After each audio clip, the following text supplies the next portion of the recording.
Mahasiswa aktif versus mahasiswa kupu-kupu. Yang mana sebenarnya yang lebih unggul setelah lulus? Jawabannya tidak sesederhana itu. Mari kita tonton sebenarnya mana yang lebih oke. Check it out.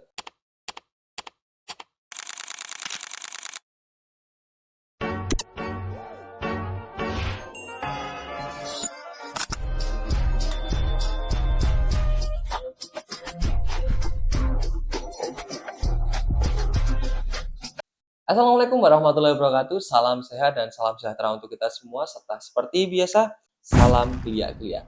Kembali lagi dengan saya Afif Hadi Susanto sebagai seorang dosen, peneliti, dan trainer yang akan membahas berbagai hal tentang dunia pendidikan, dunia perkuliahan, dan apa yang terjadi saat ini.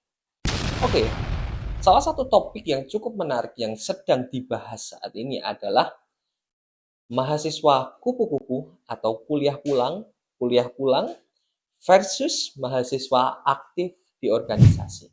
Mana yang lebih unggul setelah lulus atau mana yang lebih baik? Ini yang akan kita bahas di sini dari POV seorang dosen.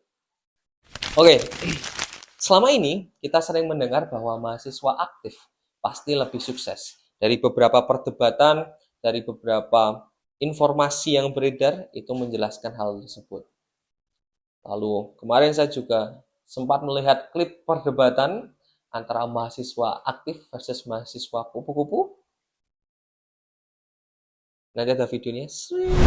Sebenarnya no, I just want to know about the loser thing that you mentioned before. Yang saya bilang tadi loser tadi itu sebenarnya lebih di poin abang ini ya. Abang ini tuh berani berargumen cuman berlindung di balik wah kedokteran dan lain-lain. Sebenarnya untuk mendapatkan kerjasama dan apalagi bisa mengambil keputusan untuk diagnosa yang tadi abang bilang itu sebenarnya lebih ke skill pribadi ya. Itu nggak harus selalu di organisasi. Balik lagi ke kakak ini yang tadi. Tapi saya dapat dari organisasi kalau seperti itu. Ya udah berarti terima dong kalau saya bilang cukup pengecut cuman dapatnya dari situ gitu. Terima dong. Oke, fair ya.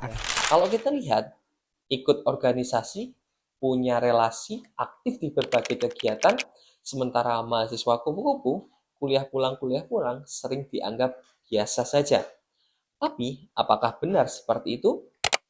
Mari kita lihat melalui dua perspektif yang berbeda. Kita lihat dulu mahasiswa aktif. Mahasiswa aktif memiliki banyak kelebihan. Oke, mereka punya jaringan yang luas, terbiasa bekerja dalam tim, lebih percaya diri, dan memiliki pengalaman organisasi. Ini jelas menjadi nilai tambah di dunia kerja. Namun, ada satu masalah yang sering terjadi.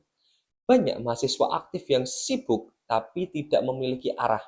Waktu habis untuk rapat dan kegiatan tetapi tidak membangun keterampilan yang spesifik.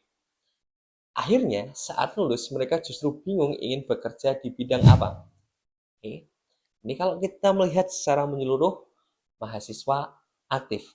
Kalau kita mencoba melihat mahasiswa kupu-kupu, mereka memiliki waktu yang lebih fleksibel dan bisa fokus pada akademik. Jika dimanfaatkan dengan baik, ini sebenarnya bisa menjadi suatu keunggulan karena dia benar-benar bisa fokus dengan akademiknya. Namun, kekurangannya jelas. Mereka cenderung minim pengalaman, kurang relasi, dan tidak terbiasa dengan dunia kerja. Akibatnya, saat lulus, mereka sering kaget menghadapi realita. Oke, saya tadi memperlihatkan dua POV mahasiswa aktif dan mahasiswa kupu-kupu. Sekarang, kita melihat realita di dunia kerja. Sekarang kita jujur saja deh. Dunia kerja itu tidak peduli apakah kamu mahasiswa aktif atau kupu-kupu ketika kamu kuliah. Yang dilihat adalah kemampuan nyata, pengalaman, dan sikap kerja yang kalian miliki. Perusahaan tidak akan bertanya kamu ikut organisasi atau tidak, mereka ingin tahu kamu bisa apa dan siap bekerja atau tidak. Oke? Mungkin ada beberapa perusahaan yang menanyai calon pekerjanya, ikut organisasi apa ketika kuliah atau sejenisnya. Cuma yang akan lebih banyak ditanyakan adalah kebisaanmu, kamu bisa apa, hard skill, soft skillmu itu apa, dan dilihat dari situ apakah kamu siap bekerja atau tidak. Lalu, kalau kita kembali ke pertanyaan yang tadi, Jadi siapa yang menang? Apakah mahasiswa aktif atau mahasiswa kupu-kupu yang lebih baik? Yang lebih baik adalah mereka yang memiliki keterampilan, pengalaman, dan arah yang jelas. Itu tidak tergantung dari kalian mahasiswa kupu-kupu atau mahasiswa aktif. Oke, saya akan memperlihatkan secara lebih jauh lagi. Misalnya seperti ini. Kalian adalah seorang mahasiswa aktif di organisasi, ikut organisasi ini, ikut organisasi itu. Tapi kalian sebenarnya tidak benar-benar tahu kenapa kalian mengikuti organisasi. Kalian hanya ikut saja biar biar ada kegiatan, temennya banyak, biar kesana kesini rame gitu.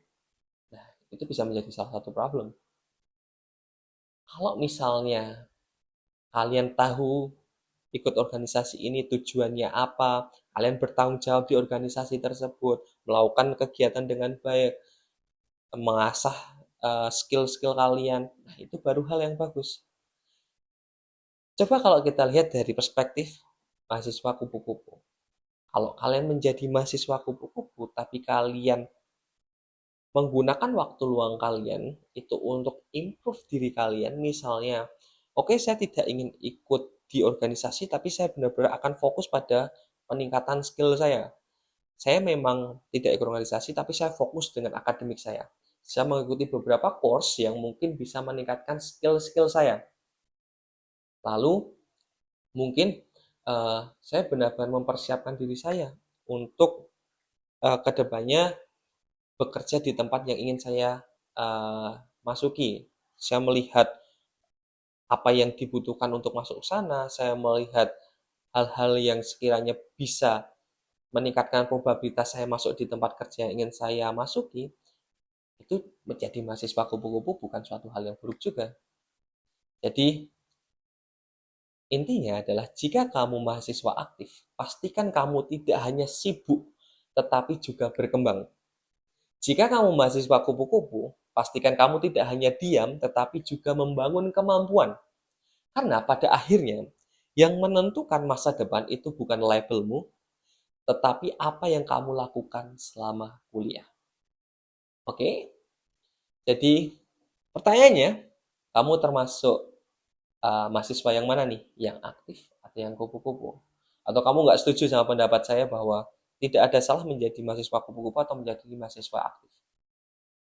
Silahkan kita berdiskusi di kolom komentar. Mana yang lebih baik menurut kalian? Mungkin pernyataan saya ini tidak begitu populer karena mungkin banyak orang yang sangat setuju dengan mahasiswa aktif itu adalah hal yang paling bagus dan melakukan blaming pada mahasiswa kupu-kupu bahwa mereka adalah mahasiswa yang malas. Tapi menurut saya tidak sesimpel itu.